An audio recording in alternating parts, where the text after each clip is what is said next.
चिंता संतानहन्तारो यत्पादाम्बुजरेणवः स्वीयानां सान्निजाचार्यान् प्रणमामि मुहुर्मुहुः।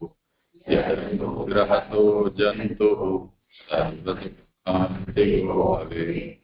अहं सर्वदा वन्दे श्रीमद्वल्लभनन्दनम् अज्ञानतिमिरान्धस्य ज्ञानाञ्जनशलाकया चक्षुरुन्मीलितं येन तस्मै श्रीगुरवे नमः।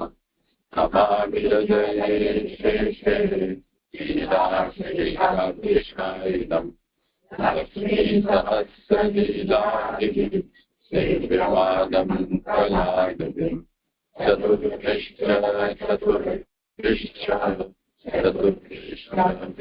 तथा शक्तिर्विराजते योऽसौ पंचमाहृदये।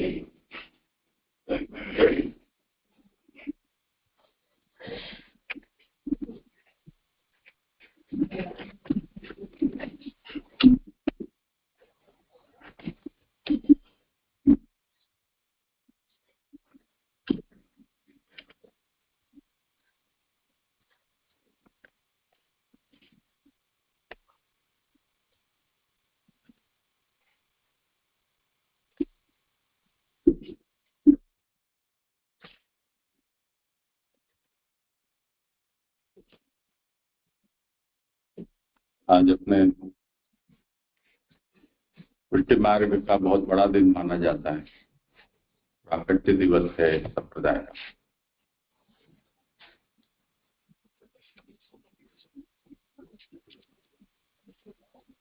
महाप्रभु श्री वल्लभाचार्य जिनके सानिध्य में तुम सब लोग संस्कृत और शास्त्र का अध्ययन करते हो, ये उल्टे मार्ग के प्रवर्तक आचार्य या मूलाचार्य कहे जाते हैं।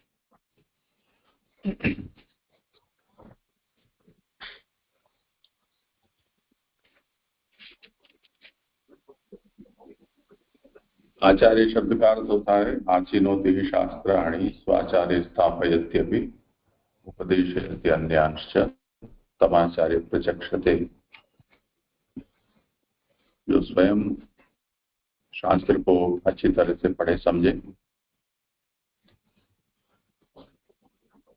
पढ़ समझकर उसको अपने जीवन में उतारे, उसके बाद औरों के कल्याण के लिए उसका उपदेश करे, उसे आचार्य कहा जाता है।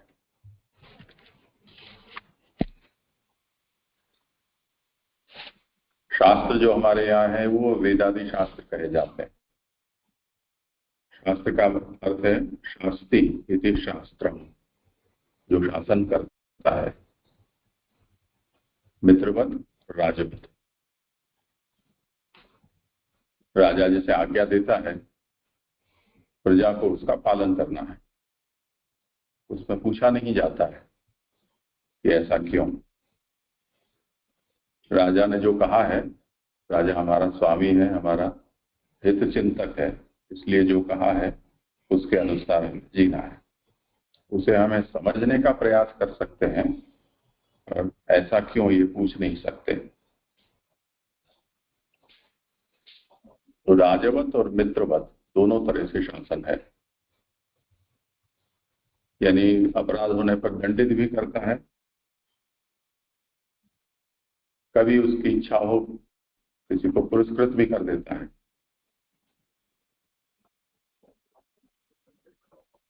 तो ये शास्त्र है। और शास्त्र जिन ग्रंथों के नाम से हम जानते हैं, उनमें वेद सर्वोपरि शास्त्र माना जाता है। इसलिए शास्त्र शब्द का प्रयोग करते हैं तो वेदादि ऐसा कहा जाता है। वेद है आदि में जिसके, तो वेद से लेकर और उसके समझाने वाले, समय समय पर प्रकट होने वाले पुराण, भागवत आदि, इतिहास, रामायण, महाभारत आदि और आगम तंत्र आदि जो ग्रंथ हैं, पांचरात्र जिनको कहा जाता है, शैव वैष्णव और शाक्त के भेद से, और उन्हीं को समझाने वाले व्याख्या ग्रंथ, और उसके बाद इन सब शास्त्रों में से समय समय पर हमारे जैसे जो लोग पूरे शास्त्र को समझते नहीं हैं, तो शास्त्र की आज्ञा में से हमारे लिए अनुकरणीय कौन सी आज्ञाएं हैं, उसका बोध हमें कराने के लिए आचार्य भगवद आज्ञा से प्रकट होते रहते हैं। तो भगवान जो स्वयं चाहते हैं शास्त्र के द्वारा इस सृष्टि में, वो जैसे शास्त्र के द्वारा भगवान की वाणी है वो तो साक्षात कही जाती है, पर उसे नहीं समझने पर हमें दुविधा होती है, तो हमारी दुविधा का निवारण करने के लिए आचार्यों को भेजते हैं। वो आचार्य भगवान का ही एक रूपांतर है। इसलिए हमारे यहाँ ये कहा गया है कि जो भगवान है वो अपनी गति को आचार्य के द्वारा जताते हैं। आचार्य चैत्य वपुषा स्वगतिम व्यनक्ति। तो आचार्य स्वरूप धारण करके और भगवान अपनी जो गति है उसको अभिव्यक्त करते हैं कि शास्त्र के द्वारा मैं ये कहना चाहता हूं। तो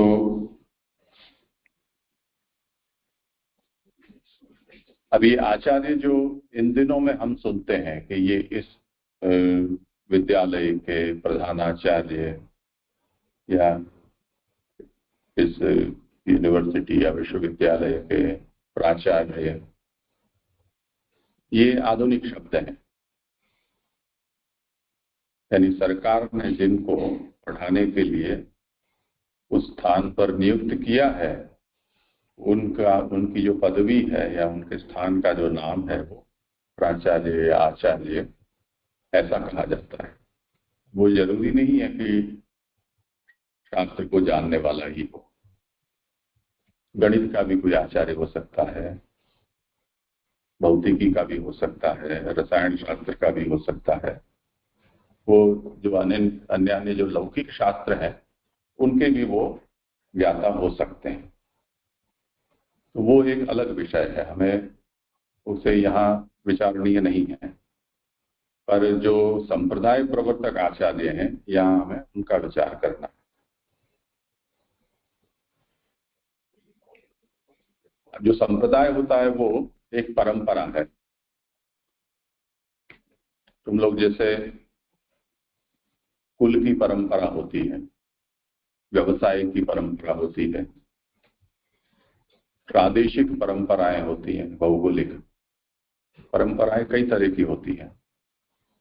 उनमें से कोई एक परंपरा ऐसी भी है कि जो शास्त्र की परंपरा हो, एक विचारधारा शास्त्र में कही गई है उस अनुसार। तो शास्त्र में दो तरह से बातें मुख्यतया कही गई हैं, एक तत्व की विषय में, दूसरा जो व्यवहार शास्त्र या साधना है वो। विचार और आचार, इसको हम ये दो शब्दों में कह सकते हैं।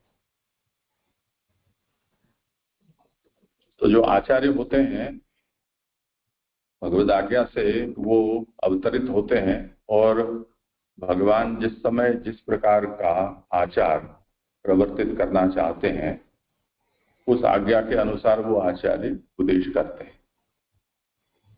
अब जिन लोगों को शास्त्र उपलब्ध है, जरूरी नहीं है कि वो शास्त्र यानी आचार्य जो हैं प्रकट हुए उनका अवलंबन ले ही, क्योंकि आचार्य भी शास्त्र से ही कोई बात बताते हैं। तो जिनको शास्त्र उपलब्ध है और उनकी उनमें गति है, तो वो बिना आचार्य का अवलंबन लिए भी शास्त्र में से ही सीधा अपना जो रास्ता है खोज लेते हैं, स्वतंत्र साधक होते हैं। जैसे तुम लोग यहाँ पढ़ते हो, तुम्हारा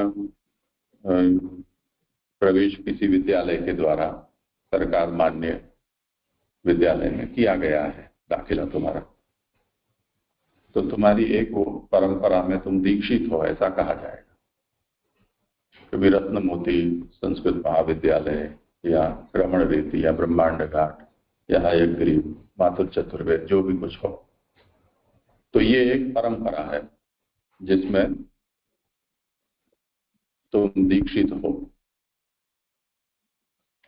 कई लोग ऐसे होते हैं जिस तुम अपने दादाजी या उनके पिता, बड़े दादाजी, उनके अगर विषय में तुम कहो तो पता चलेगा कि उन्होंने कोई स्कूल में पढ़ा नहीं है, उनके पास कोई डिग्री या सर्टिफिकेट नहीं है,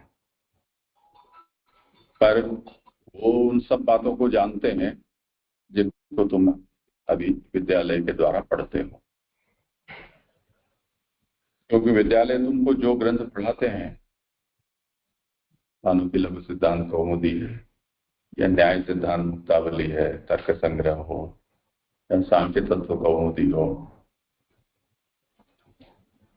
यही ग्रंथ उनको उपलब्ध है या वो विद्या उनको उपलब्ध है किसी न किसी माध्यम से। तो एक ही माध्यम हो ऐसा जरूरी नहीं है। आज जैसे तुम लोगों को एक ही विषय इस विद्यापीठ में एक साथ उपलब्ध हो गए हैं, पुराने जमाने में ऐसा नहीं होता था। सब विषय के गुरुजन होते हैं, वो विद्वान अलग अलग होते हैं, कोई बनारस में है, कोई दक्षिण में है, कोई पूर्व में है, पश्चिम में है। तो जिसको जो पढ़ना हो उसको वहां तक गुरु जी की खोज करते करते जाना पड़ता था। तक्षशिला, नालंदा, ये नाम सुना है? तो पुराने समय के भारत के वो विद्या केंद्र थे। तो चीन से, अफगानिस्तान से, पाणिनि अफगानिस्तान का पठान था। तो जिस समय जिनको व्याकरण पढ़ना होता होगा तो वो अफगानिस्तान जाते थे, जहाँ का शकुनी था राजा। तो जिन छोटी छोटी बातों को जानने समझने के लिए इतने दूर दूर तक जाना पड़ता था। अब यातायात के साधन उपलब्ध हो गए, संचार व्यवस्था उपलब्ध हो गई। अभी तुम वेद पढ़ रहे हो तो आसाम में बैठा हुआ कोई पंडित तुमको वेद पढ़ा रहा है, तुम यहाँ गुजरात में हो 2000 किलोमीटर दूर, तुमको वहां नहीं जाना पड़े। तो एक ही जगह सब कुछ उपलब्ध हो गया है। तो जिनको वो विद्या किसी न किसी माध्यम से उपलब्ध है, उनको ऐसी किसी विद्यालय में प्रवेश लेना, दीक्षित होना, उसकी आवश्यकता नहीं रह जाती है, क्योंकि मूल सबका एक है। तो दोनों तरह की परंपराएं हैं। एक तो संप्रदाय परंपरा में दीक्षित होना और अपने विचार और आचार को व्यवस्थित करना, ये एक बात है। और एक उससे स्वतंत्र, सदा ही ऐसा रहा ही है। जितना प्रचार हुआ, जितने साधन उपलब्ध हो गए, तो लोगों ने ये सोचा कि जो अब अगर हमें कुछ सीखना ही है तो हमको जहां से डिग्री मिल जाए, सर्टिफिकेट मिल जाए, ऐसी पढ़ाई हम क्यों ना करें। तो उसका सर्टिफिकेट का अपना एक वजन पड़ता है। कहीं जाते हैं तो ये मान्यता प्राप्त संस्थान से हमने ये ज्ञान हासिल किया है, वो प्रतिष्ठित संस्थान है। व्यक्ति के ऊपर भरोसा लोग नहीं करते हैं, संस्था के ऊपर करते हैं। तो मान्यता प्राप्त हो जाने पर आगे का रास्ता सरल हो जाता है। थोड़ी बहुत अयोग्यता हो तो भी वो छूट जाती है।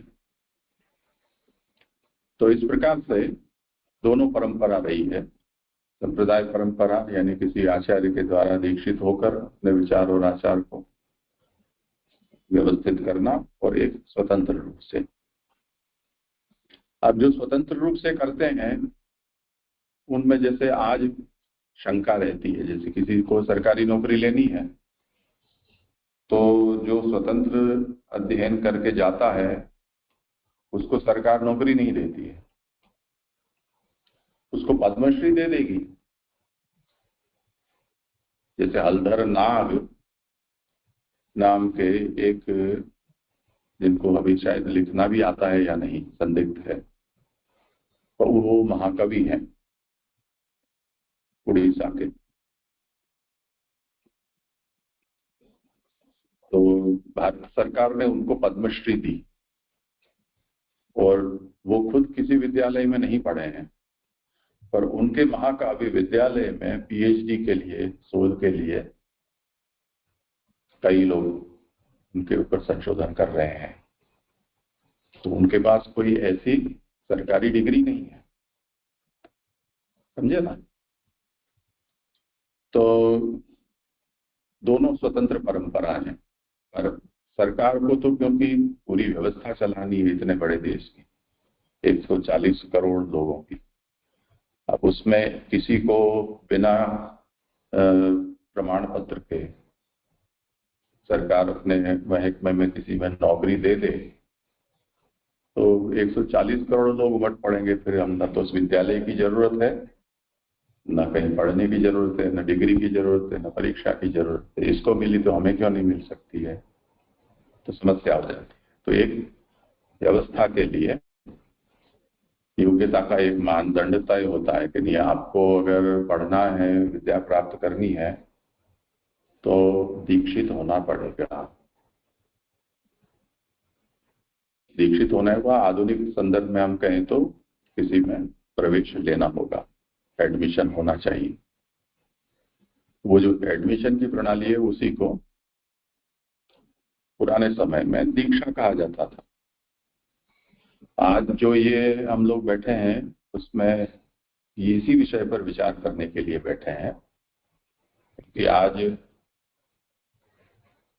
आचार्य चरणों को भगवान ने प्रकट होकर दीक्षा मंत्र प्रदान किया और उसका उपदेश दिया कि आप इस मंत्र को दें और मेरी भक्ति का मैं उनको दीक्षित करें।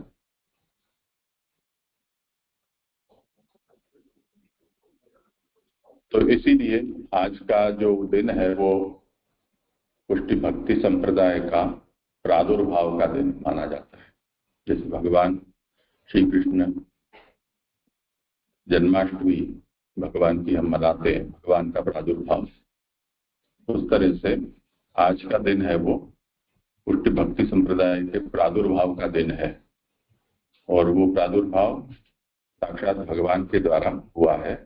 आचार्य चरणों को दीक्षा मंत्र आपने प्रदान किया। तो आप देखो, ध्यान से समझो कि आचार्य चरणों का प्रादुर्भाव विक्रम संवत 1535 में हुआ। अभी 2082 चल रहा है। तो हमारी जो परंपरा है भारतीय आचार और विचार की, वो तो हम तो अनादि कहते हैं सनातन परंपरा होने से, पर हम मान लेंगे अनादि से जो जाने माने लोग हैं जिन्होंने अपनी अपनी परंपरा का प्रवर्तन किया, उनमें शंकराचार्य जी मानो कि प्राचीनतम हुए, उनके बाद और भी हुए, रामानुज, मध्व, निम्बारक, चैतन्य। तो उनकी परंपरा हम देखें तो 2000 वर्ष के आसपास बैठता है, पुराना में पुराना हमारे पास जो रिकॉर्ड है। ये आचार्य की बात है। अब जो ऋषि परंपरा है वो उससे पुरानी है। शंकराचार्य जी के 2-3 हजार वर्ष पूर्व तक कोई ऋषि का नाम हमें मिलता नहीं है। जो हमें भागवत महाभारत आदि जो हमारा इतिहास है उसमें हमें मिलता है कि जैसे अंत में अगर हम माने कि वो ऋषि हैं तो शुकदेव शायद अंतिम ऋषि थे, अगर उनको ऋषि कहें तो। अगर नहीं तो व्यास, वेद व्यास, वो ऋषि परंपरा में हमें उपलब्ध होने वाले अंतिम ऋषि हैं। और अभी की जो काल गणना के हिसाब से हम सोचें तो ऐसा मान लो, बड़ा बड़ा हम फिगर मान ले तो 5500 वर्ष हुए। अब वल्लभाचार्य अंतिम आचार्य और इस युग में आदि आचार्य वेद व्यास। तो 550 वर्ष से ऊपर की टाइमलाइन जो कालखंड है उसमें हम देखते हैं तो 5,500 वर्ष का अंतर है ऋषि और आचार्य में।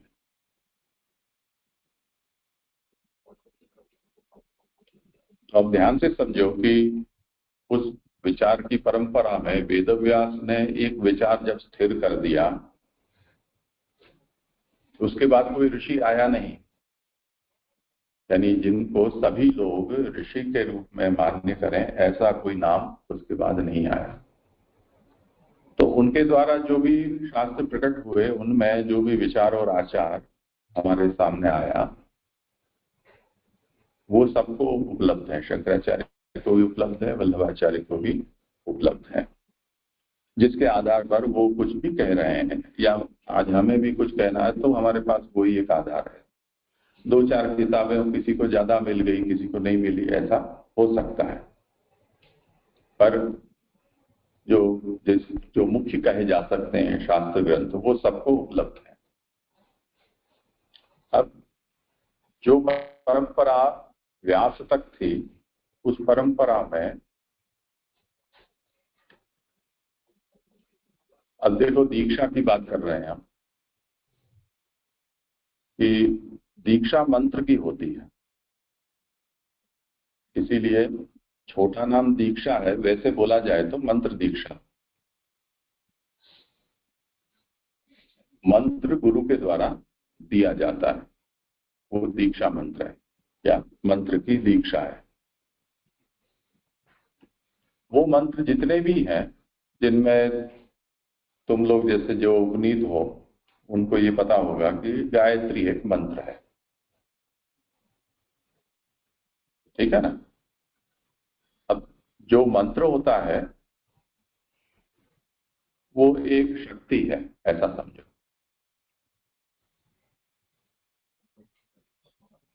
जिस शक्ति का और जिसके उसका एक देव होता है कोई ना कोई मंत्र का, तो उस शक्ति और उस मंत्र के देव का साक्षात्कार जिसने किया होता है उसे ऋषि कहा जाता है। गायत्री मंत्र के ऋषि कौन है? संध्या में बोलते हो, विश्वामित्र ऋषि, सविता देवता, अग्निर्मुखम, ब्रह्मा शिरो, विष्णु हृदयम, ठीक है, बोलते हो ना। तो विश्वामित्र उसके दृष्टा है। तो विश्वामित्र ने उस मंत्र को देवता का और शक्ति का साक्षात्कार किया था, आत्मसात किया था, और तब से वो चल रहा है। इस प्रकार से जो जो भी मंत्र हैं, वो मंत्र किसी न किसी ऋषि के द्वारा अनुभूत हैं। उनके तत्व को, शक्ति को, देव को उन्होंने आत्मसात किया है, उनको साक्षात किया है। उन मंत्रों की संख्या और मंत्र का जो स्वरूप है वो शास्त्र में नियत है। मंत्र इतने हैं, मंत्र ये हैं।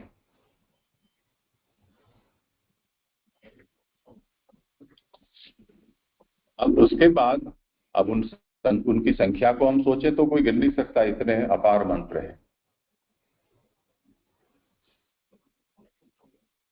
पर जब ऋषि परंपरा एक ऐसा समझें कि स्थगित हो गई, नए ऋषि अभी प्रकट नहीं हुए, कोई अगर हुए हों तो उसको ऋषि के रूप में सब लोगों ने मान्य किया हो, ऐसा देखने नहीं मिलता है। और उसके बाद भी कई मंत्र देखने मिलते हैं जो प्रकट होते हैं, और उनको मंत्र भी कहा जाता है। तो यहाँ मूल विचार ये है कि जैसे वल्लभाचार्य को आज के दिन आधी रात भगवान उनके सन्मुख प्रकट हुए और उनको एक मंत्र दिया।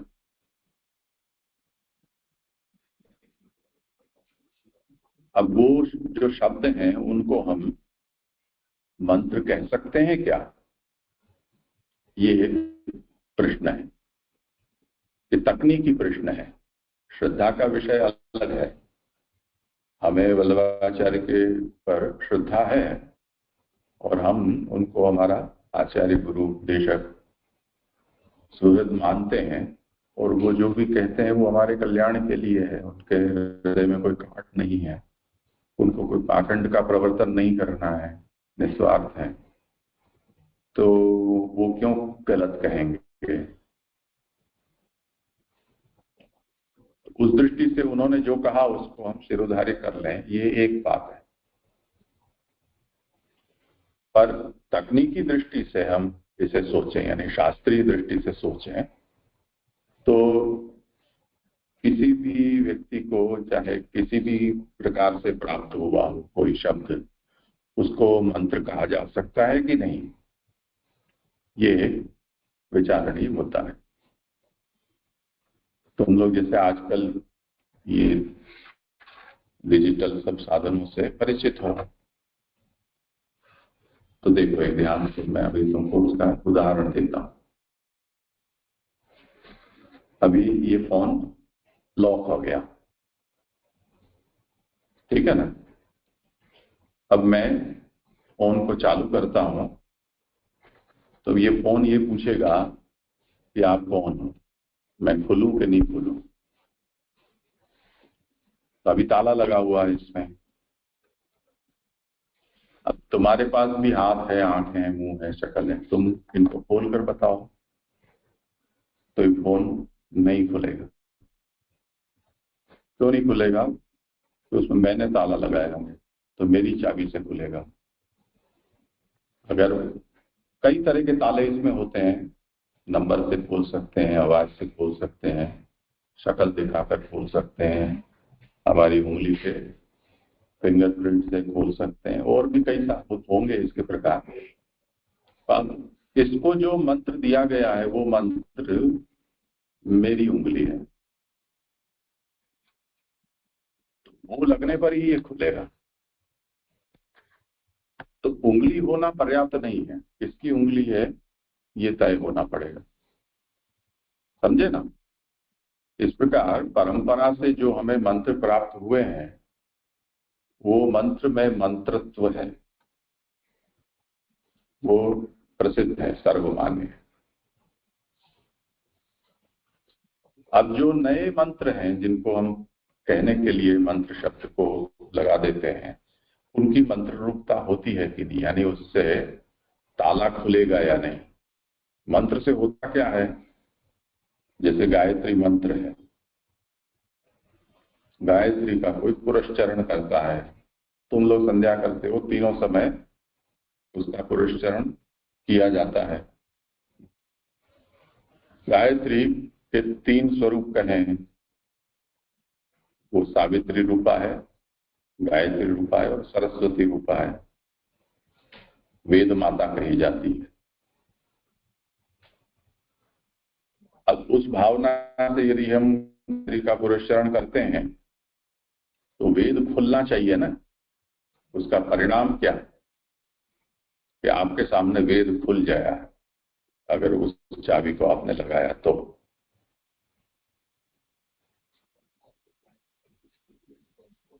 ठीक है। अब विधि पूर्वक यदि किसी ने ऐसा पुरस्चरण किया है तो वेद उसके सामने खुल जाएगा। वो जो सविता ज्ञान का देवता है वो उसके बुद्धि के चक्षुओं को खोल देगा, जिससे कि वेद उसके सामने उद्घाटित हो जाएगा। गायत्री उसमें सहायिका हो गई।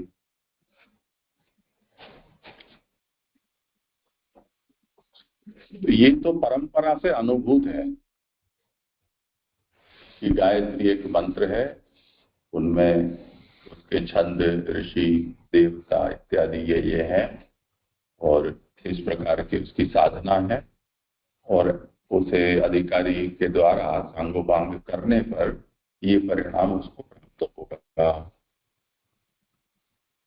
तो ये चाबी हो गई और उससे द्वार खुल गए और उसको ये परिणाम मिला। अब ऐसी सिद्धि देने वाला मंत्र कोई दूसरा हो सकता है कि नहीं हो सकता?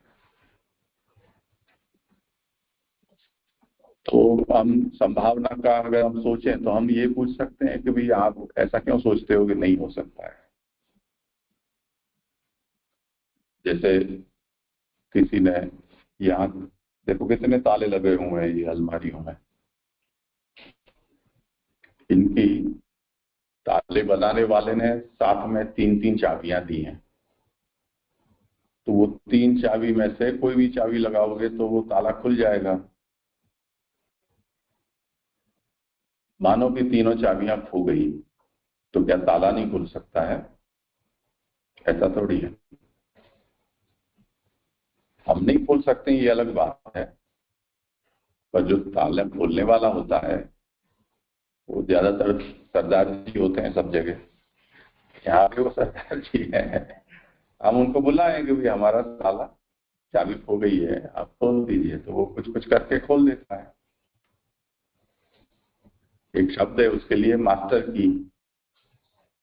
तो वो मास्टर की ऐसी होती है कि वो बहुत से तालों में लग जाती है। तो आप देखो, ये तो जो बनाने वाले ने, कंपनी ने जिसने ताला बनाया है, उसने तो नहीं बनाई है, ये किसी और की चाबी है, पर उससे ताला तो खुल गया। तो ऐसा तो नहीं है कि दूसरी कोई चाबी हो नहीं सकती है या बन नहीं सकती, बन भी सकती है। ठीक है ना? तो एक संभावना जो हम ये सोच रहे थे कि मंत्र, शास्त्र के परंपरा में ऋषि थे तब तक जो मंत्र प्रकट हो चुके वो हो चुके, अब मंत्र नहीं हो सकते हैं, ऐसा नहीं है। ताले बनाने वाली कई कंपनियां बंद हो गई, यानी उनका सपोर्ट अब मिलना बंद हो गया, पर फिर भी वो ताले उपयोग में हैं और लोग उसकी चाबी से बनाकर भी खोलते हैं। हमारे पास ऐसे ताले हैं कि जो अंग्रेजों से भी पुराने जमाने के, 200 साल पुराने, 150 साल पुराने, कोई बचा नहीं है, पर उसकी चाबी नहीं बनाकर और हम उसका उपयोग कर सकते हैं, करते हैं। तो मंत्र जो है वो, जैसे शास्त्र में जिनको हम मान्यता प्राप्त कहें ऐसे मंत्र, जैसे सब लोगों को पता है, उसी तरह नए मंत्र भी हो सकते हैं, ये एक संभावना के रूप में हम कहते हैं। अब प्रश्न ये है कि मंत्र हमारी ओर देने और लेने वाले तक सीमित बात नहीं है, क्योंकि मंत्र का जो सीधा संबंध होता है वो उसकी शक्ति जिसमें उस देव के साथ होता है। तो अब देखना यह है कि यदि वो देव राजी हैं, जैसे मियाँ बीवी राजी तो क्या करेगा काजी, ऐसा कहा जाता है, उस तरह से किसी शब्द के बोलने पर कोई देव खुद राजी है आने के लिए, प्रकट होने के लिए, तो ये कहेंगे कि फिर शास्त्र या ऋषि क्या कर लेंगे। उसका उदाहरण अजामिल का एक प्रसिद्ध कथा है कि अजामिल अच्छा आदमी नहीं था, यानी ऐसा अच्छा नहीं था कि जिसके सामने भगवान प्रकट हो या उसको भगवान का लोक मिले, ऐसा वो आदमी नहीं था। पर उस समय की परंपरा ऐसी होगी, जैसे तुम लोगों के अच्छे अच्छे नाम हैं, लल्लू टट्टू पप्पू, ऐसे नाम नहीं है जैसे कि आजकल सब जगह फैशन में देखे जाते हैं।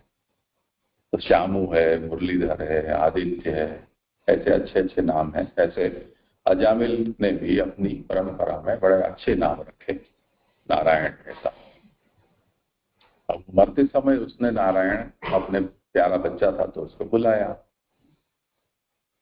अब उसने तो भगवान को नहीं बुलाया, अपने बेटे को बुलाया। उसे ये नारायण नाम की कोई दीक्षा भी नहीं थी।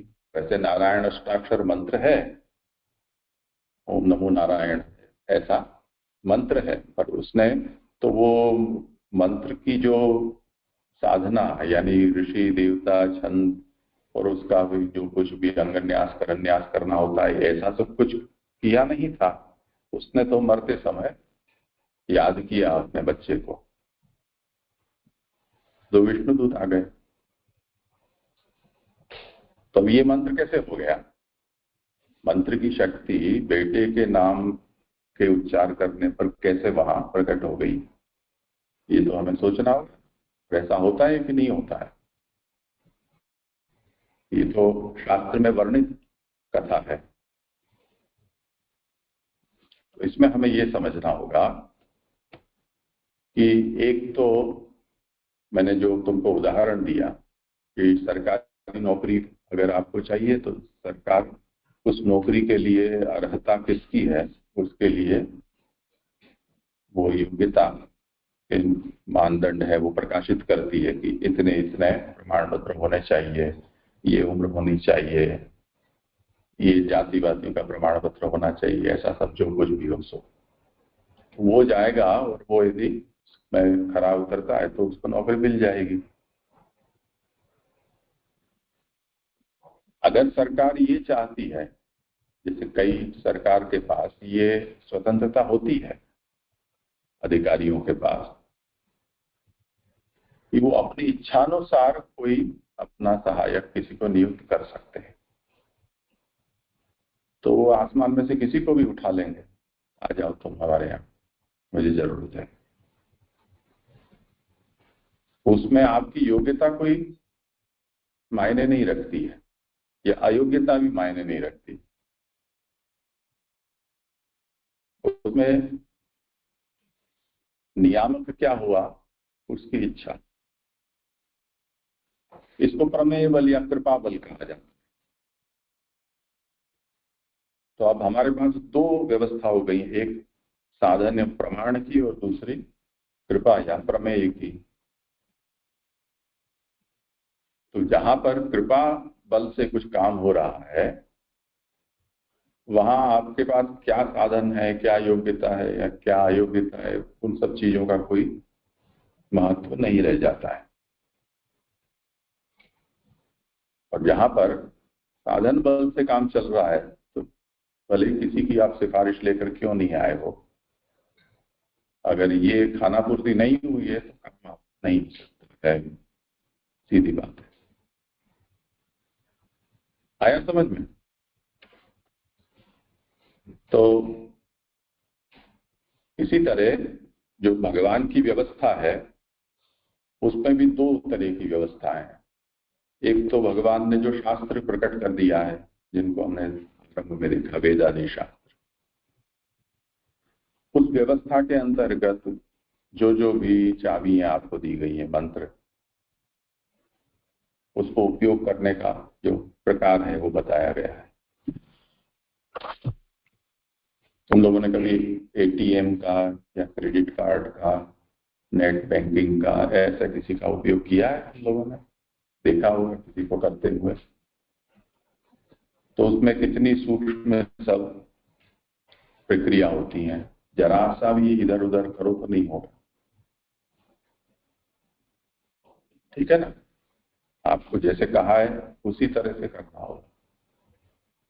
उसमें भी आज फर्जीवाड़ा बहुत चलता है, इसलिए कई लोग ये अतिरिक्त सुरक्षा का प्रबंध उसमें ये करते हैं कि सब प्रक्रिया पूरी हो जाने के बाद वो ओटीपी भेजते हैं, वन टाइम पासवर्ड। पता नहीं कौन कहीं से भी कर सकता है, किसी का फोन हैक कर ले या ऐसा कर ले। तो ये आप ही व्यक्ति हो, इसी साधन से आपने ये लॉगिन किया था या अपने अकाउंट ऑपरेट करते आए हो, तो उसके लिए वो भेजते हैं। अगर उसमें आप सफल हो जाते हो तो आपका ट्रांजैक्शन हो गया। इसी तरह मशीन से भी प्रोग्राम बनाकर सब बहुत कुछ काम चलता है। तो ऐसे उटपटांग कुछ अक्षर भेज देते हैं, पहले आप मशीन नहीं हो, मनुष्य हो, जीवित, उसका प्रमाण दो। तो उसको क्या कैचअप कैचअप क्या बोलते हैं? हाँ, तो आपको वो देना होगा कि आप मनुष्य हो, उसका प्रमाण दो। फिर चित्र वित्र भी भेज देते हैं कि इसमें से बताओ, इतने चित्र में से किसमें साइकिल है, किसमें चप्पल है, ऐसा, जिससे कि आप मशीन नहीं हो ये सिद्ध हो जाए। तो उसमें जरा सा भी 19-20 हो जाएगा तो आपका वो ट्रांजैक्शन नहीं होगा। नहीं होगा तो नहीं होगा, 2 बार 3 बार गलती हो गई तो गए काम से। फिर तो वो बोल देगा अभी 24 घंटा आप कुछ नहीं कर सकते, आप सो जाओ, आराम करो, ऐसा। तो वो यानी एक आपका जन्म विफल हो गया, ऐसी परिस्थिति आकर खड़ी हो जाए। तो ये जो प्रमाण की व्यवस्था है या साधन की व्यवस्था है वो ऐसी है जिसमें थोड़ा भी 19-20 नहीं चलता है। तो जो शास्त्र में ऋषियों के द्वारा जो मंत्र दिए गए हैं वो इस प्रकार के हैं कि जिनमें जरा सा भी यहां वहां नहीं होता। और जो मंत्र या जिन शब्दों में मंत्रत्व भगवान की कृपा से, इच्छा से प्रकट हो रहा है, वहां पीछे इन सब जो प्रक्रियाएं हैं को सूक्ष्मता से देखा नहीं जाता है। वहां बोलने वाले का भाव क्या है, केवल उसी को देखा जाता है। तो इस तरह से दोनों परंपरा है। अब फिर से समस्या यहां आएगी कि जो प्रमेय बल या कृपा बल से जो मंत्र और उसकी प्रणाली प्रकट हुई है, या वो मंत्र प्रणाली को हम बाद में कहें, वो जो मंत्र प्रकट हुए हैं उसकी प्रणाली बनाई जा सकती है या नहीं? क्योंकि वो जिसके लिए, जिसके सामने प्रकट हुआ वो तो समझ में आया, उसका तो हो गया उद्धार। जैसे अजामिल का हो गया, नारायण बच्चे के लिए। अब हम जितने भी वो आईसीयू हों कि जहां लोग अंतिम अवस्था पर आखिरी सांस ले रहे हों, वहां हम नारायण नारायण नारायण ऐसी हम कोई घड़ी लगा दें जो आवाज देती रहे, या हम उन्हीं को कहें कि भी जो बोल सकते हैं वो बोलो नारायण नारायण। अजामिल का हो गया था, तुम दोनों का भी नंबर लग सकता है। तो इसकी परंपरा बनाई जा सकती है कि नहीं? लोगों में तो ऐसी परंपरा है ही। लोग इसी अजामिल का उदाहरण बनाकर सब लोग मरते आदमी को अगर वो बोल सकता है तो कहते ही रहते हैं कि भगवान का नाम लो, भगवान का नाम लो, भगवान का नाम लो। तो उस समय किसको सूझता है भगवान का नाम? तो लोग नहीं बोल पाते हैं। नहीं बोल पाते हैं तो जो नहीं मरने वाले हैं वो बोलने लगते हैं। चलो हम ही बोले, उसके कान में तो पड़े, वो भगवान का नाम लेते हैं कि चलो वो नहीं बोल पाया तो कोई बात नहीं, ठीक है, बोलना अच्छी बात है, तीर नहीं तो तुक्का, क्या पता नहीं क्या उसका परिणाम मिल जाए। भगवान का नाम लेना बुरी बात तो नहीं है वैसे भी, पर जिस प्रकार से जो प्रमाणाश्रित व्यवस्था है उसमें इस प्रक्रिया को अगर आपने पूरी की तो आपको ये परिणाम मिलेगा कि ऐसा एक नियत फल का आश्वासन है। ऐसा कृपाबल से जो प्रकट हुई व्यवस्था है उसमें आपको ऐसा आश्वासन प्राप्त हो सकता है कि नहीं, ये मुद्दा है। यानी उसका संप्रदाय बनाया जा सकता है कि नहीं। गुजराती में कहावत है कि लांबा पाछड़ टूको जाए, मरे नहीं तो मांदो थाय। लंबे और नाटे दोनों कद के लोग एक साथ अगर चलते हो, मान लो कि ये दिव्यांश है और ध्रुव, तो ये दोनों लंबे छोटे हैं, दोनों साथ में जाएंगे तो क्या होगा? इसके डग लंबे पड़ेंगे, दूर दूर पड़ेंगे, तो 1.5 कदम पे इसका 1 कदम होगा, तो तुमको थोड़ा परिश्रम होगा। तो लांबा साथे फूको जाए, मरे नहीं तो मांदो, ऐसा हो जाता है। ऐसे हमारे यहाँ एक कथा है, सच्ची झूठी जो भी हो पर समझने लायक कथा है कि एक बड़े सिद्ध भक्त थे। वो कहीं जा रहे थे, उनके साथ कोई साधारण भक्त भी था। वो बीच में नदी आई, नदी को पार करना था, तो उन्होंने जो पीछे वाला था उसको कहा कि मैं श्री कृष्ण शरणम मम बोलता हुआ जा रहा हूं, मेरा जहां पांव पड़े वहीं तुम पांव रखना, वो ये मंत्र बोलते रहना। तो वो जा रहे थे पीछे पीछे, उसने भी कदम उठाए। पीछे जो साधारण था उसे ये विचार आया कि मैं भी तो यही शब्द बोल रहा हूं जो शब्द ये बोल रहे हैं, तो मैं क्यों उन्हीं के पद चिन्हों पर अपने पांव रखूं। तो उसने यहाँ वहां रखे तो डूबने लगा। तो फिर उसको उन्होंने हाथ पकड़ के कहा था ना मैंने तुमको कि जहां पांव रखो वहीं रखना। तो अब ऐसा भी हो सकता है, यानी जिनके ऊपर कृपा थी उनको तो परिणाम मिला, पर उसका अगर आप संप्रदाय बना दोगे तो उस कृपा की कोई गारंटी नहीं है। गारंटी कब है? अगर आप अपने कदमों को यहां वहां नहीं करोगे तो गारंटी हो सकती है। अगर ऐसा नहीं करते हो और स्वच्छंदता करोगे, यानी जिसके पीछे जा रहे हो उससे गद्दारी करोगे, तब फिर वो कृपा तुमको प्राप्त होगी, इसकी कोई गारंटी नहीं है। तो इस तरह से जो दीक्षा या जो मंत्र विशेष कृपा से किसी को प्राप्त हुए हैं, उसमें जो मंत्रत्व है वो प्रमाण बल से नहीं है, साधन बल से नहीं है, परंतु कृपा बल से है।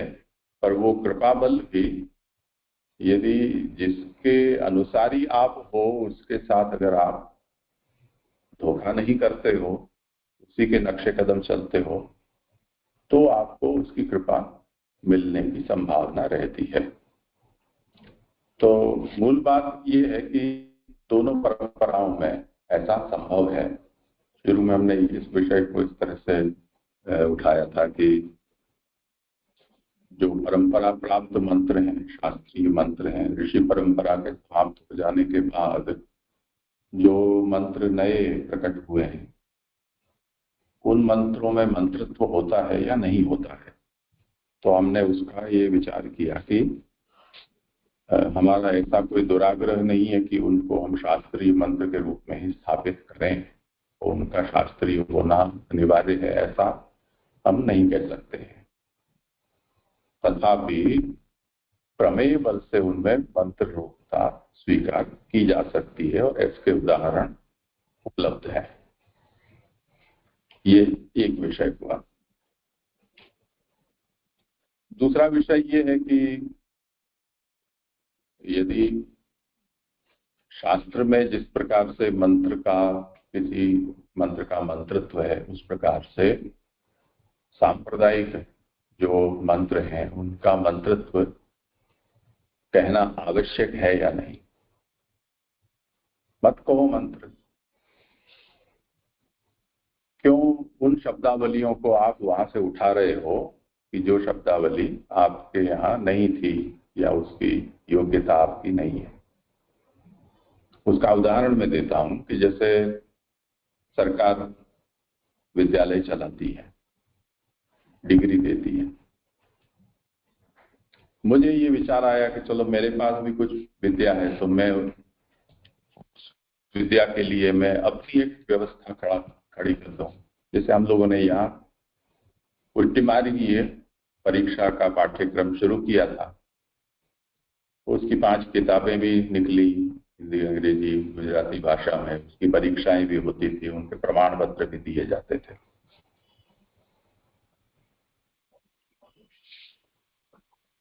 तो जो व्यवस्था जैसे सरकारी किसी विद्या संस्था में होती, उसी प्रकार की ये भी व्यवस्था है। इसमें भी एडमिशन होता था, इसमें भी फीस होती थी, पढ़ाई होती थी, समय पर परीक्षा होती थी, उत्तर पत्र जांचे जाते थे, उसका परिणाम दिया जाता था।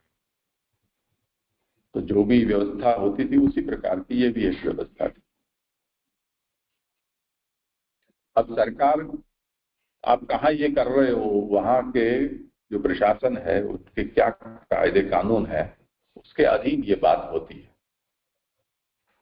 अब भारत सरकार ने उस पर कोई आपत्ति नहीं ली कि आप इस प्रकार से पाठ्यक्रम अपना स्वतंत्र चला सकते हो या नहीं चला सकते, तो वो चलता रहा क्रम। तो मानो कि किसी प्रदेश में, किसी देश में, किसी कानून में किसी व्यक्ति के द्वारा ऐसी स्वतंत्र परीक्षा का कार्यक्रम चलाने की अगर अनुमति न हो, अपराध माना जाता। जैसे हम तालिबान में चले जाएं अफगानिस्तान में, और वहां हम कहें कि हम यहाँ उल्टी मार्ग का पाठ्यक्रम चलाना चाहते हैं, तो गोली से ही बात करेंगे, जापानी बात ही नहीं होती, तो वहां नहीं चलेगा। समझे ना? अब जहां चला सो चलना। अगर तो अब देखो बात कैसी है कि अविरोधेन प्रामाण्य होता है। मैं कहने ये चाहता हूं कि आपको वो अधिकार प्राप्त है या नहीं, ये एक बात है। दूसरा ये है कि यदि अधिकार आपके पास नहीं है और आप जो परंपरा से प्राप्त है उसके अविरुद्ध यदि कोई काम करते हो तो कोई ऑब्जेक्शन क्यों लेगा? समझे ना? विरुद्ध होगा तो समस्या होगी। जैसे एक उदाहरण देता हूं कि तुम मानो कि 10वीं कक्षा में पढ़ते हो लखनऊ बोर्ड में, वहां 10वीं के स्थान पर वहां क्या होता है, पूर्व मध्यमा का द्वितीय वर्ष 10वीं होती है ना, तो पूर्व मध्यमा का द्वितीय वर्ष 10वीं है। तुमने उन पर एडमिशन ले लिया, तुम्हारा नाम वहां लिखा गया।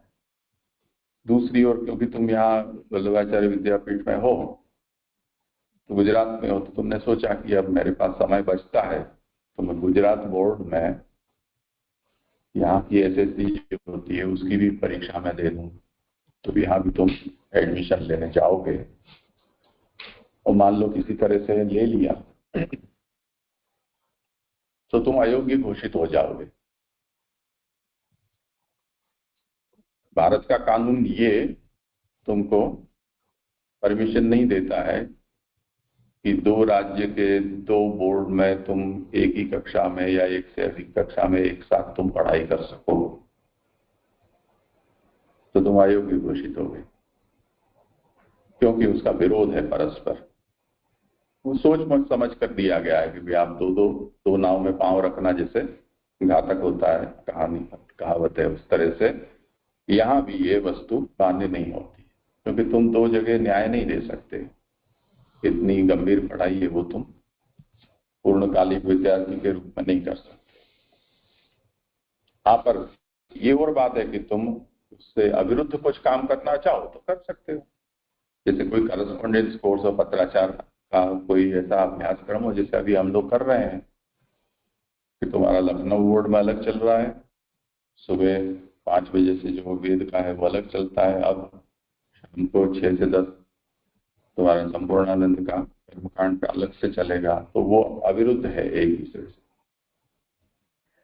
तो अविरुद्ध होने पर तुम कर सकते हो, पर विरोध होने पर नहीं कर सकते।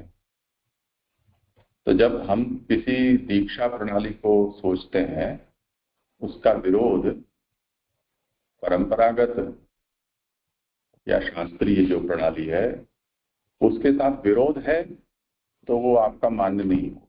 विरोध है तो चल जाए। समझे ना? तुम्हें कोई रोग हुआ और तुम कोई दवाई डॉक्टर तुमको दे रहा है और फिर तुम डॉक्टर साहब को कहो कि कोई हमारे पड़ोस में भी ऐसा हुआ था, तो पड़ोसी ने ये कहा कि तुम सुबह गौमूत्र का अर्क लिया करो और अर्जुन का छाल का पानी पिया करो और कुछ कुछ ऐसा दूसरा सब भी लिया करो, तो क्या मैं ले सकता हूं? अब डॉक्टर क्या कहेगा, क्या कह सकता है? तो कौन डॉक्टर तुम्हारे नसीब में आया है उसके ऊपर है, पर संभावना क्या है? डॉक्टर कहेगा कि नहीं, ये मैं नहीं हाँ नहीं बांट सकता हूं, पता नहीं क्या होता है। तो अगर तुम लो और कुछ गड़बड़ी हो तो मेरी जिम्मेवारी नहीं है। यूं वो बोल देगा। अगर वो आपको लंबे समय से जानता है, स्नेही है आपका, या आप उसके स्नेही हो, वो कह देगा हाँ ठीक है, लियो, कोई बात नहीं, इसका कोई एक दूसरे से विरोध नहीं है। अगर वो कहता है तो आप करो उपचार। ये सब सहायक उपचार होते हैं जो आजकल कई डॉक्टर मान्य करते हैं कि अगर आपको ऐसी बीमारियां हैं तो आपकी भारतीय परंपरागत ये सब जो देसी उपचार है वो आप में करोगे तो अच्छा रहेगा, भविष्य में दवाइयां कम हो जाएंगी। तो उस तरह से अभी जो विचार क्या विषय में चल रहा है, जो परंपरागत है उसके अलावा जो स्वतंत्र हम गैर परंपरागत संप्रदाय परंपरा का यदि हम अनुसरण करते हैं तो वो किया जा सकता है या नहीं किया जा सकता है। तो यदि विरोध है उस शास्त्र से तो नहीं किया जा सकता है, यदि अविरुद्ध है तो किया जा सकता है। ये उसका उत्तर हुआ, समझे ना। अब दूसरी बात यह है कि जैसे शास्त्र में जो मंत्र हैं उनके विषय में बहुत ही कठोर नियम बताए गए।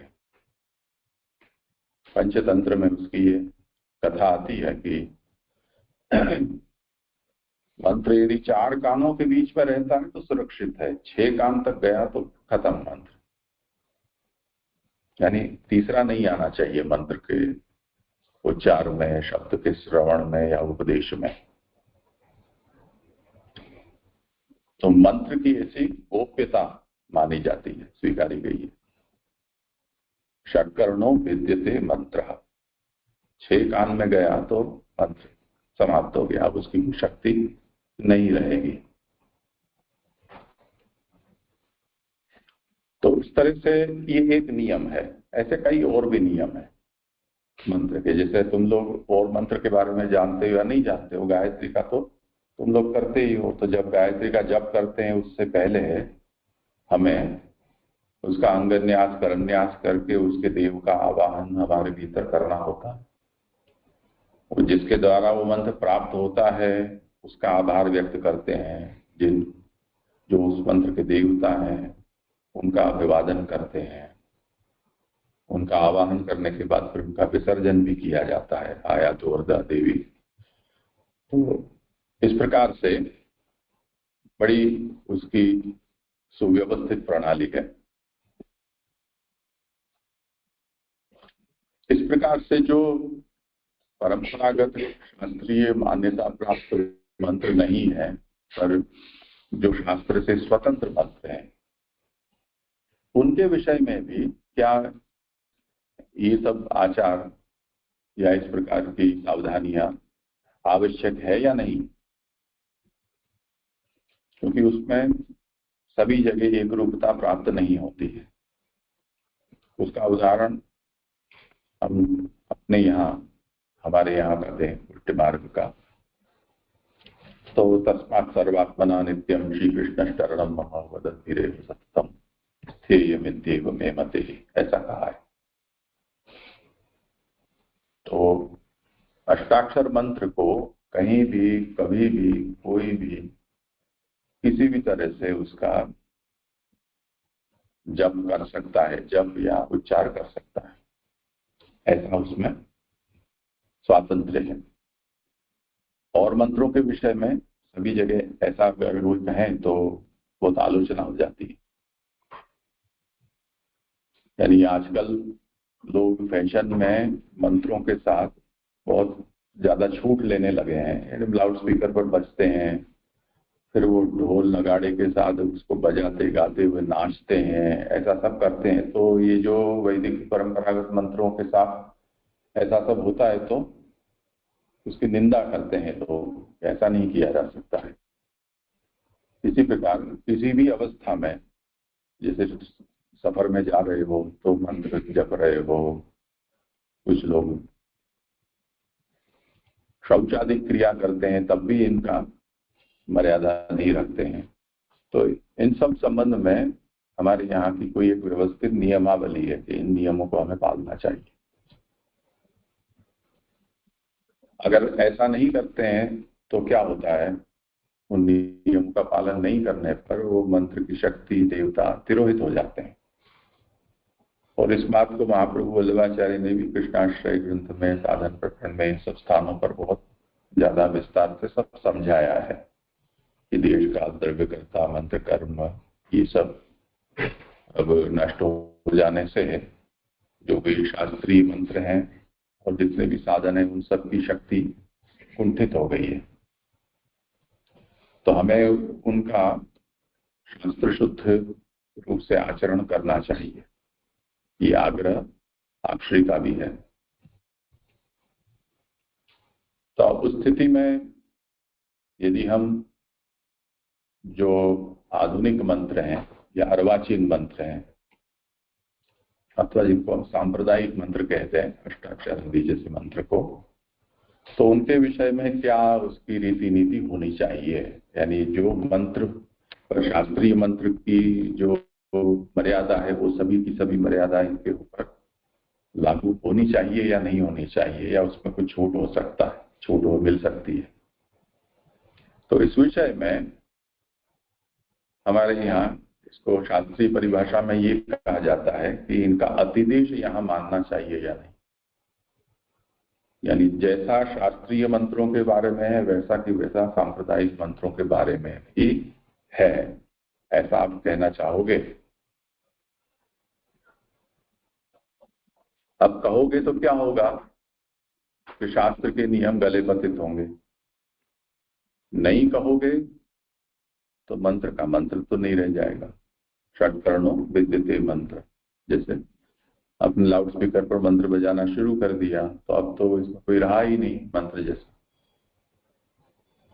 जैसे रामानुजाचार्य जी के प्रसंग में आता है ऐसा कि उनके गुरुजी ने उनको मंत्र दीक्षा देने के लिए कहा और उन्होंने कहा कि किसी को बोलना मत, क्योंकि ये ऐसा मंत्र है कि जिससे सबका कल्याण हो जाए। तो सबका कल्याण तो नहीं होना चाहिए, कल्याण के योग्य सब नहीं होते हैं। तो उन्होंने कहा कि हाँ मैं नहीं कहूंगा, और अगर तुमने किसी को कह दिया तो ये पाप लगेंगे तुमको, ऐसी ऐसी यातनाएं तुमको भोगनी पड़ेंगी, ऐसा और कह दिया। तो उन्होंने कहा कि नहीं, आपने कहा मैं बिल्कुल आप कहोगे ऐसा ही करूंगा। अब उनको मंत्र दे दिया और जैसे ही मंत्र मिला तो वो नाचने लगे, चिल्लाने लगे, और वो श्रीरंगम के मंदिर के गोपुरम पर जाकर टावर पर खड़े होकर चिल्ला चिल्लाकर वो मंत्र बोलने लगे।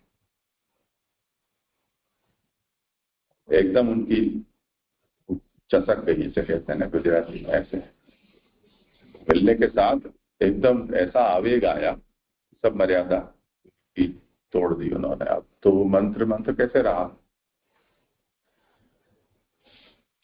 तो फिर उनको पूछा कि ऐसा क्यों किया आपने?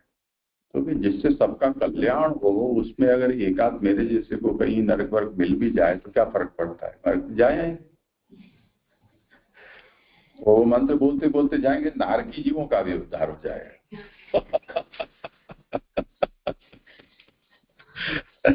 ऐसा उन्होंने कहा। तो एक ऐसे उदाहरण मिलते हैं। दूसरी ओर ये है कि नहीं, षट्कर्णों विद्यते मंत्र, दो व्यक्ति से तीसरा व्यक्ति के कान में वो शब्द नहीं जाने चाहिए। इसलिए हमारे यहाँ जो मंत्र है उसमें उत्तम प्रकार उपांशु जप का माना गया है। इतने मंद स्वर से कि हम केवल हमारा कान तक वो शब्द पहुंच सके, ध्वनि पहुंच सके, इतने ही मंद स्वर से मंत्र का जप करना चाहिए। तो अब देखो समस्या ये आ गई कि सांप्रदायिक जो मंत्र हैं,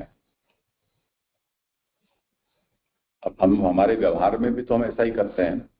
कई बार जैसे हमने इसको फूल बनाई, ऐसे हम सांप सीढ़ी जैसा कुछ बना देते हैं। अब हमने दूसरा कोई लॉक नहीं रखा है, अब पैटर्न को हमको इसमें बनाना है खोलने के लिए। तो हम देखेंगे आसपास कोई ऐसे देख तो नहीं रहा, क्योंकि अगर वो पैटर्न या जो भी नंबर रखे हैं हमने, वो अगर कोई देख जाएगा तो वो भी खोल लेगा। तो हमें उसकी सावधानी रखनी पड़ती है, दूसरा कोई देख ना जाए।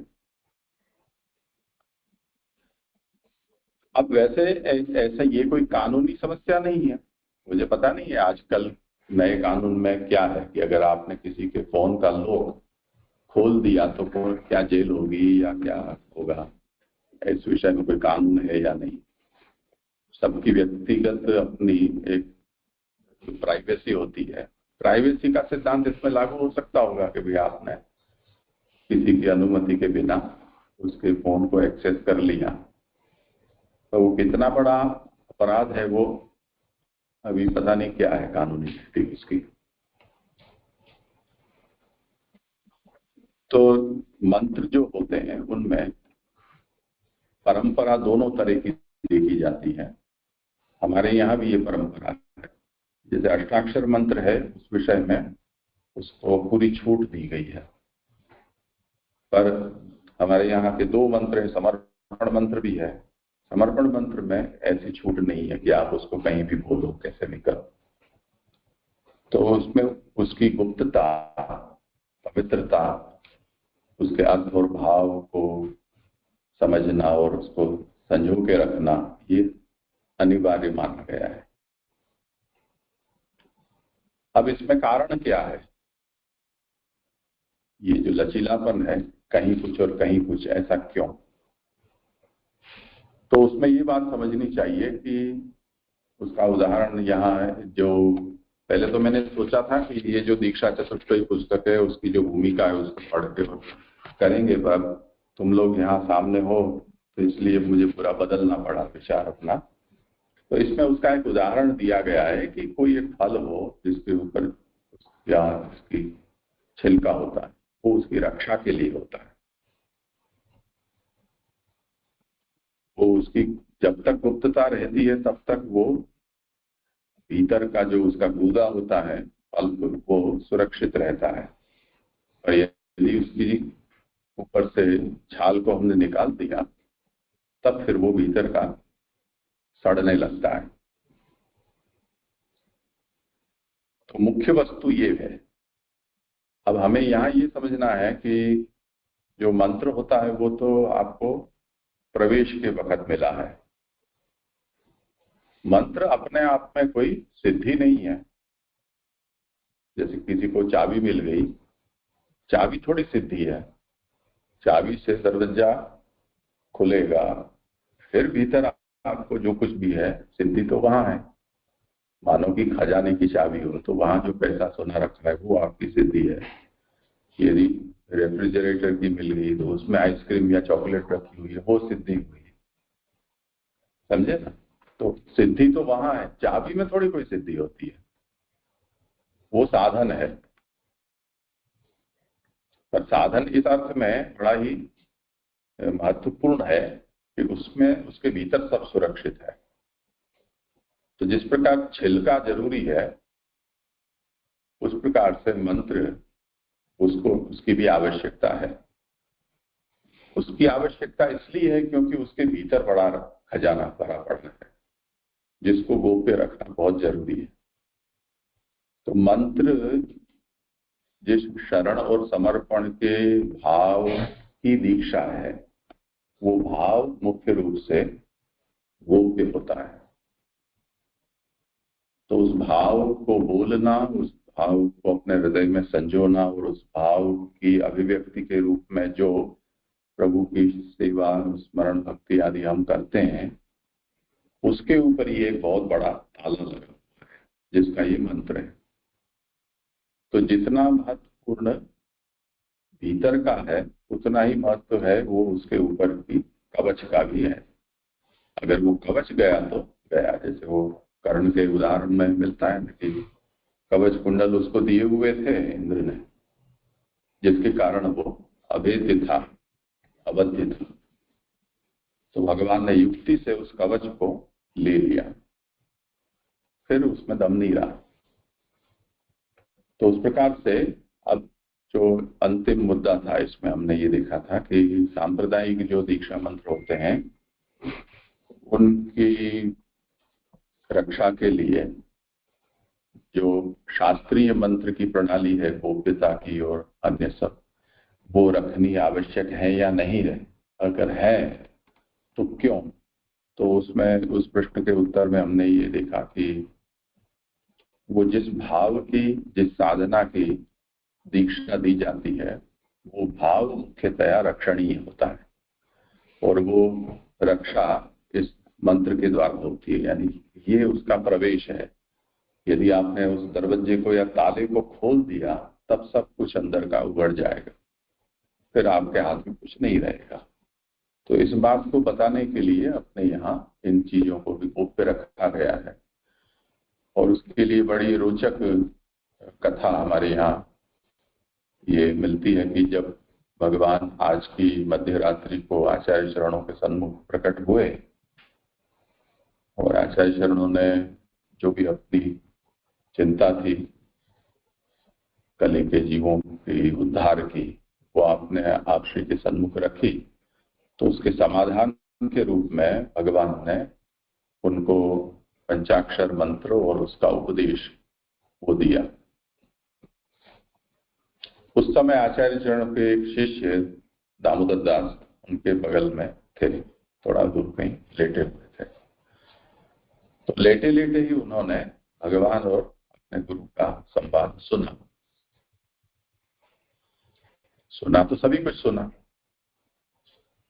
फिर जब भगवान अंतर्ध्यान हो गए, फिर वल्लभाचार्य ने दामोदर दास से पूछा कि क्यों दामोदर दास, तुमने कुछ सुना? तो उन्होंने कहा, मैंने आप दोनों की बातें सुनी तो जरूर, पर मैं समझ नहीं पाया। तो ये देखो 6 कान हो गए, भगवान और महाप्रभु और दामोदर दास तीसरे, तो षट्करणों विद्यते मत्र। पर उन्होंने ये प्रयास किया कि सुन तो लिया पर समझ नहीं पाया हूं, इसलिए वो लीक नहीं हुई है पूरी बात। वो जब आप मुझे कहोगे तो वो 4 कानों के बीच में रहेगी, तभी वो मैं समझ पाऊंगा। तो यद्यपि वो बात थोड़ी खुल तो गई, पर खुलते हुए भी दामोदर दास ने आपके मुख से मुझे प्राप्त होगा तभी मैं उसे समझ पाऊंगा, ये कहकर उसको उन्होंने फिर से ताला जो खुल गया था उसको लगा दिया। बैंक के लॉकर में जाते हैं तब ऐसा होता है। हम जब खोलने जाते हैं, अपनी चाबी अपने पास होती है, लॉकर की एक चाबी, मास्टर की जिसको कहते हैं, वो बैंक वालों के पास होती है। तो हम वो हस्ताक्षर करके जाते हैं, पीछे वो आता है, वो अपनी चाबी मास्टर की लगा के और खोल देता है, फिर चला जाता है, फिर वो खड़ा नहीं रहता है। अगर खड़ा रहे तो हम उसके सामने आंख निकाल के देखें तो उसको वो समझ जाता है कि यहाँ खड़ा नहीं रहना चाहिए। फिर हम अपनी चाबी लगाकर उसको खोलते हैं। षट्करणों विद्यते मंत्र, ऐसे तो और को पता नहीं चलना चाहिए। इसी तरह यहाँ भी जो मंत्र होता है वो गोपनीय होता है। वो गोपनीयता उसकी इस कारण नहीं है कि उसमें कुछ धारा है।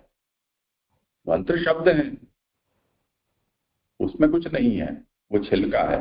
पर उसके बाद जो है वो सब रस, जो भी फल या इत्यादि खजाना जो कुछ भी है, वो उसका रास्ता वहां से खुलता है। इसलिए इसे भी गोप्य रखना बहुत आवश्यक है, इस अभिप्राय से ये कहा गया है। अब इस ग्रंथ का नाम दीक्षा चतुष्टय है। इनमें 4 दीक्षाओं के विषय में विचार किया गया है। एक वैदिक दीक्षा गायत्री मंत्र की, दूसरी तांत्रिकी दीक्षा गोपाल मंत्र की, और तीसरी चौथी शरण और समर्पण की दीक्षा अष्टाक्षर और सगद्य पंचाक्षर की। ये चारों ही दीक्षा ये उल्टी मार्गीय वैष्णव संप्रदाय है, उसमें परंपरा से प्रसिद्ध है। वल्लभाचार्य स्वयं ब्राह्मण थे, तो द्विज होने के कारण गायत्री दीक्षा तो सभी को होती ही है वेदाध्ययन के लिए। दूसरी दीक्षा वल्लभाचार्य के जो पूर्वज थे वो विष्णु स्वामी संप्रदाय के थे। विष्णु स्वामी संप्रदाय में वैष्णव पांचरात्र के अनुसार ही गोपाल मंत्र की दीक्षा थी। महाप्रभु को भगवान ने प्रकट होकर शरण समर्पण की दीक्षा दी। वो पुष्टि भक्ति संप्रदाय की दीक्षा है। अब देखना ये है कि जो दो सांप्रदायिक दीक्षा हुई, तीसरी स्मार्त या आगमोक्त और चौथी श्रौत वैदिक की दीक्षा, इनका आपस में टकराव है या समन्वय है या विकल्प है, क्या है? जैसे अभी मैंने उदाहरण दिया कि तुम अगर पूर्व मध्यमा द्वितीय वर्ष में हो, यानी वो 10वीं के समकक्ष है, तो वहां अगर तुम 10वीं के समकक्ष कोई परीक्षा उत्तर प्रदेश की बोर्ड से दे रहे हो तो गुजरात में उस समकक्ष एसएससी की परीक्षा तुम नहीं दे सकते, विरोध है उसका। तो एक दीक्षा हो तो दूसरी दीक्षा कैसे ली जा सकती है? पर ऐसा यहां नहीं है। हमने देखा कि जैसे तुम सुबह वेदाध्ययन करते हो तो तुम्हारे लखनऊ बोर्ड है, उसको कोई इससे आपत्ति नहीं हो सकती। आपत्ति कब हो कि तुम्हें जो भी परीक्षा में इससे पहले तुमने जो परीक्षा दी उसकी टीसी बोलते हो ना, क्या कहते हैं, टीसी के एलसी, तुम लोग को टीसी बोलते हो, जो भी हो, जहां से तुम पढ़ के आए हो वहां से तुमको विदाई का जो एक पत्र दिया है कि ये विद्यार्थी हमारे यहाँ पढ़ा था, वो पत्र आपको जहां पर अब पढ़ना शुरू करोगे वहां देना होगा, जमा करा। वो तो आपके पास मूल एक ही है, उसकी दूसरी कॉपी करा कर नहीं दी जा सकती है कहीं, ओरिजिनल आपको सबमिट करनी होगी।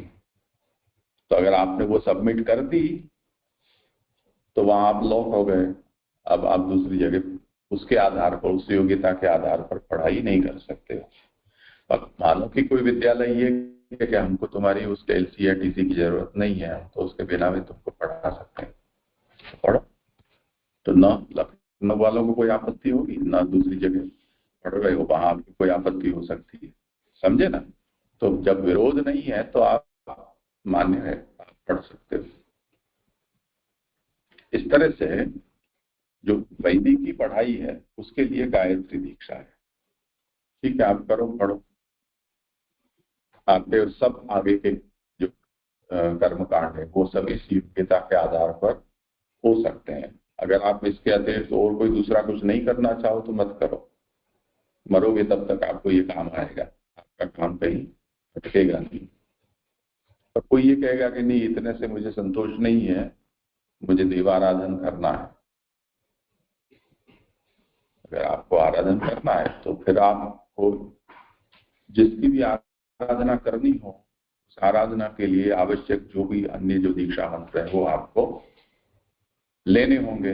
अब आपको तांत्रिकी ढंग से पूजा करनी है, कोई देवी की करनी हो या महादेव जी की करनी हो या विष्णु या किसी अवतार की करनी है, तो वो जिसकी भी करनी हो उसका दीक्षा मंत्र आपको ग्रहण करना पड़ेगा। अब वो दीक्षा मंत्र ग्रहण करने के लिए क्या आपको जनेऊ आड़ी आएगी कि नहीं आएगी? आप पूछ लो उनसे। अगर जनेऊ उतारने का कहते हैं और आपको नहीं उतारनी है तो आप फिर हम ये नहीं कर पाएंगे, समझे ना?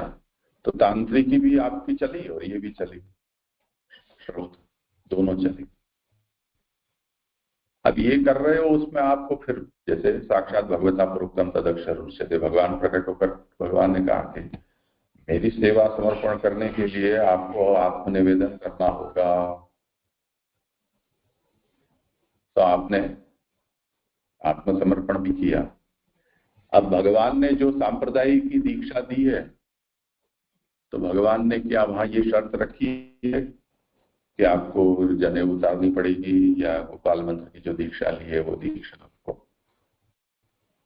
अब तब तो मुद्रा और ऐसा सब भी होता है, उनकी कंटिन्यूटी भी होती होगी, वो आपको उतारना पड़ेगा। नहीं कहा है, कोई बात नहीं, चारों एक साथ चलने दो। समझे ना?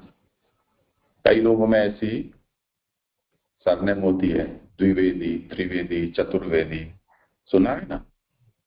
यहाँ कोई है चौबे? तुम चौबे हो? नहीं, अग्निहोत्री हो तुम। तो देखो, पहला एक चौबे था ना अपने यहाँ मथुरा का।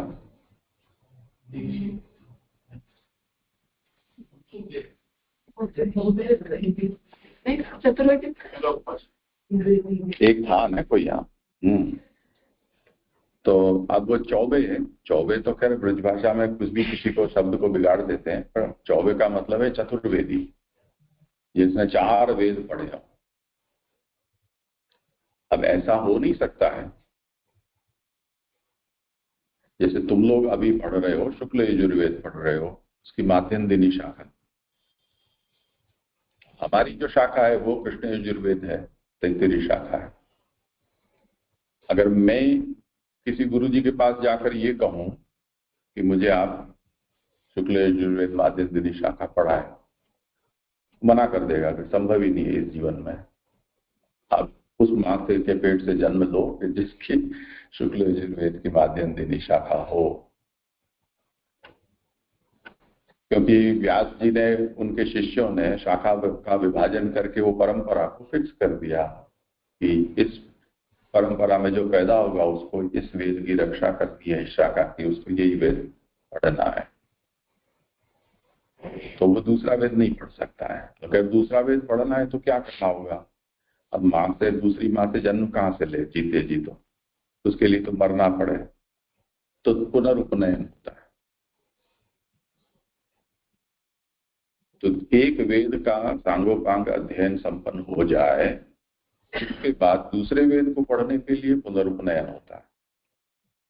वो उस जो वेद पढ़ना हो, उस वेद की जिस शाखा को पढ़ना है उस शाखा के अनुसार आपकी दीक्षा विधि होगी, फिर आप वो नया क्रम शुरू कर सकते हो। आजकल डबल एमए, ट्रिपल एमए, ऐसे चौबल एमए होते हैं ना, कई विषयों में वो एमए करते हैं, मास्टर करते हैं। तुम्हारे मथुरा में वो वासुदेव कृष्ण चतुर्वेदी सप्ताचार्य कहते हैं, 7 विषयों में उन्होंने एमए किया था। तो अगर परस्पर विरोध है तो आप नहीं कर सकते। ये जो दीक्षा चतुष्टयी ग्रंथ है, ये इस संदर्भ में है कि वल्लभाचार्य की कुल परंपरा और संप्रदाय परंपरा में श्रौत ब्राह्मण परंपरा की मंत्र दीक्षा, दूसरा वैष्णव तंत्रोक्त परंपरा की गोपाल मंत्र की दीक्षा, शरण मंत्र की दीक्षा और समर्पण की दीक्षा, ऐसे 4 दीक्षाएं प्रचलित हैं। तो वल्लभाचार्य को वो चारों ही दीक्षा प्राप्त थी। जो भागवत की सुबोधिनी का जो मंगलाचरण है उसमें उन्होंने इस बात को कहा है कि हमारे पूर्वज इस तरह से श्री गोपाल के उपासक रहे हैं। वल्लभाचार्य के जीवन चरित्र में हमें ये नहीं मिलता है कि उन्होंने किसी को गोपाल मंत्र की दीक्षा दी थी या नहीं दी थी, यानी नहीं दी थी ऐसा भी नहीं मिलता है, दी थी ऐसा भी नहीं मिलता है। पर उनकी वंश परंपरा में कई वंशजों ने गोपाल मंत्र की दीक्षा ली हुई है और वो स्वयं भी अपनी परंपरा को लेते हैं, बढ़ाते हैं और दूसरों को भी देते हैं। इसीलिए जो कुंभ पर्व होता है उस समय विष्णु स्वामी संप्रदाय का जो आचार्य स्थान है वो वल्लभाचार्य के वंशजों को परंपरा से प्राप्त है।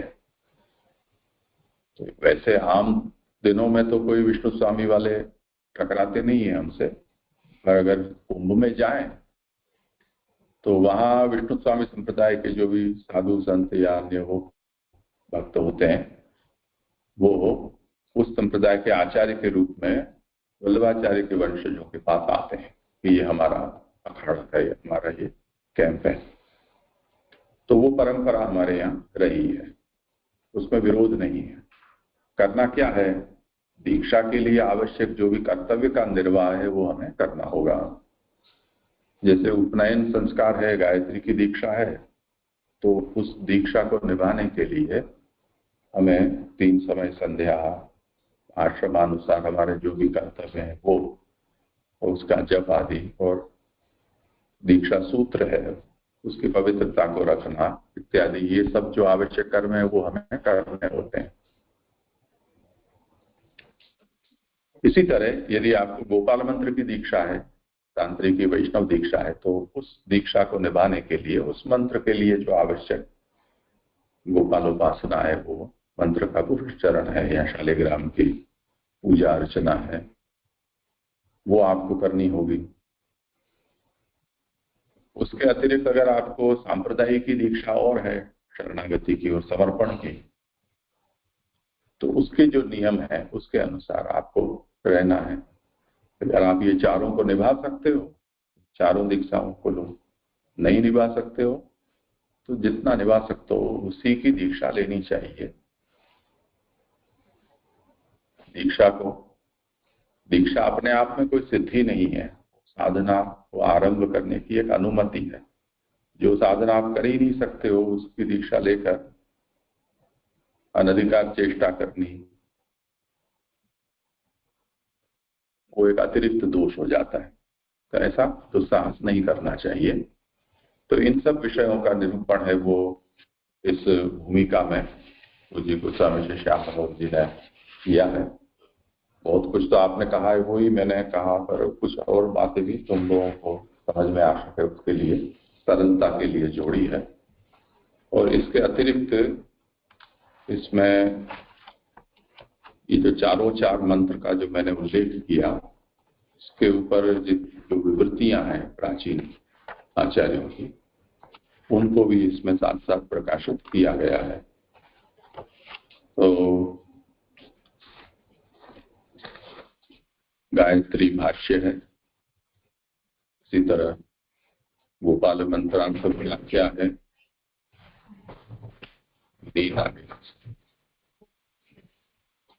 और नाम और गद्यार्थ है।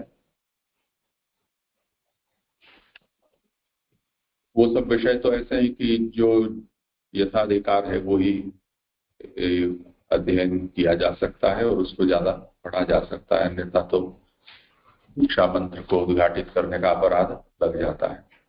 तो उस विषय का विचार करना यहाँ प्रासंगिक नहीं है। इतनी बात आज के दिन पर हमें करनी थी, और तुम लोगों को जो समझ में आया हो तो कृतज्ञता है। आज के दिन कुछ पूछना हो तो पूछ सकते हो, थोड़ा समय। तुम लोगों को कुछ प्रश्न है?